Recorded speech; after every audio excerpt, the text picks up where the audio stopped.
Sexual reproduction in a flowering plant.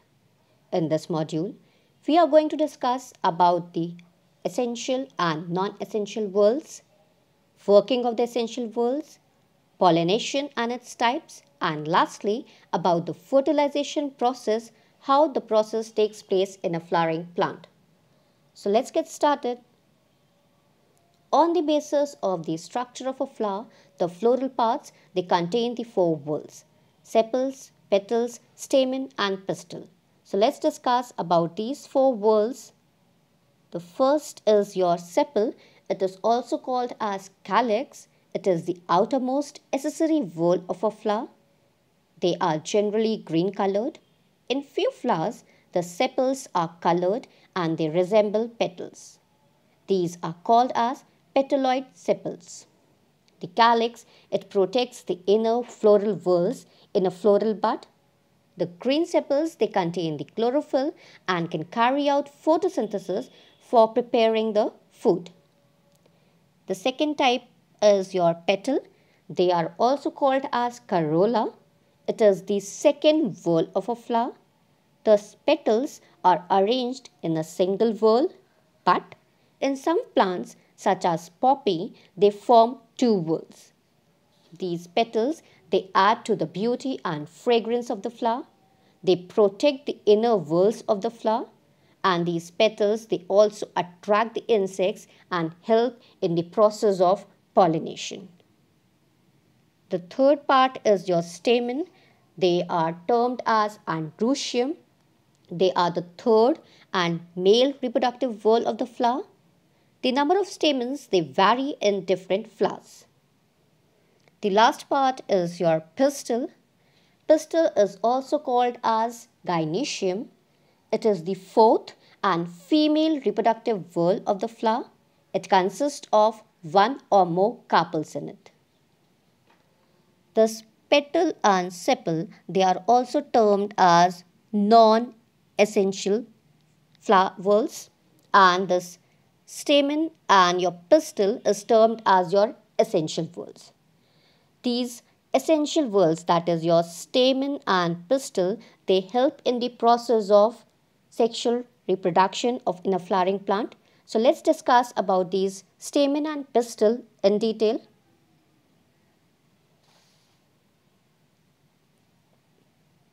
A stamen is made up of two main parts, anther and filament. The anther, it produces pollen grains. It is pollen grain that contains the male gamete. A carpel, on the other hand, is made up of three parts. The terminal part is called stigma. The middle elongated part is termed as style, and swollen upper part is the ovary.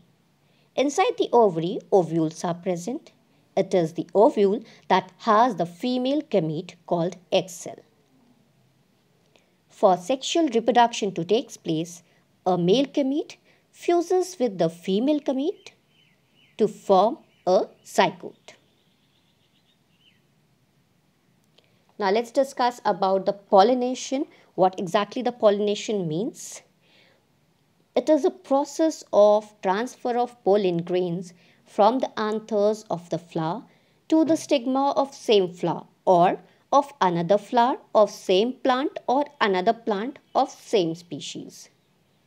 These pollinations are of two types mainly: self-pollination and cross-pollination.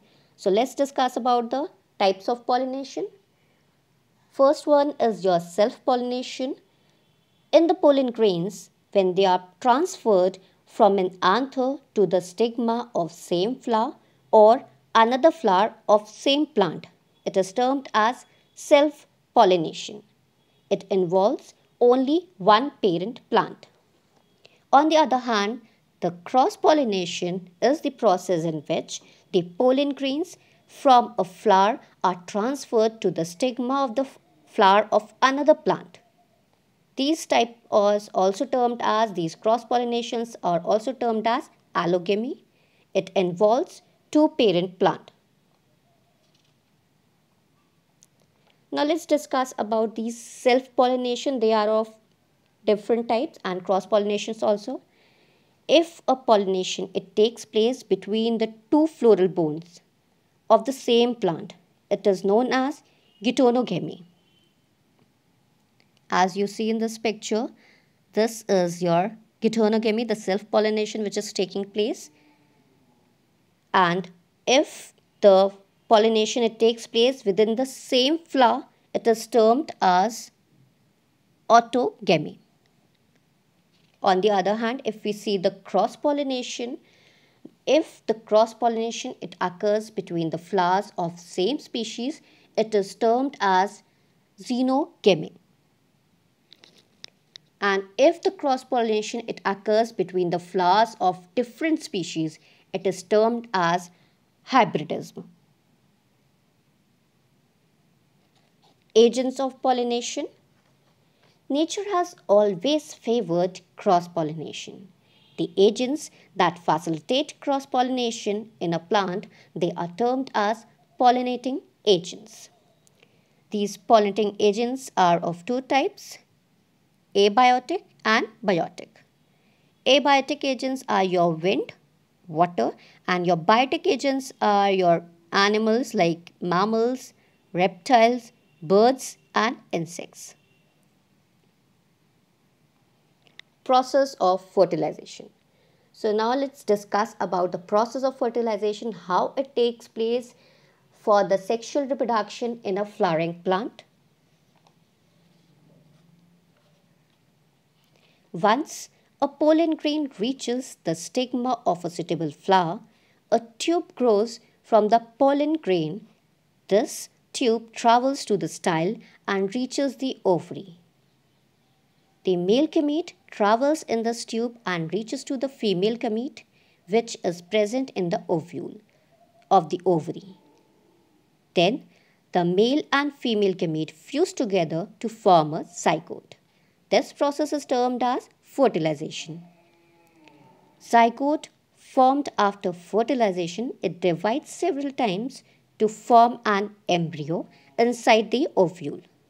The ovule develops a tough coat and changes to a seed. The ovary, on the other hand, ripens and forms a fruit around the seed. During this time, the other floral parts like sepals and petals, they fall off. Finally, a seed is present inside a fruit. It contains an embryo, which is actually a baby plant.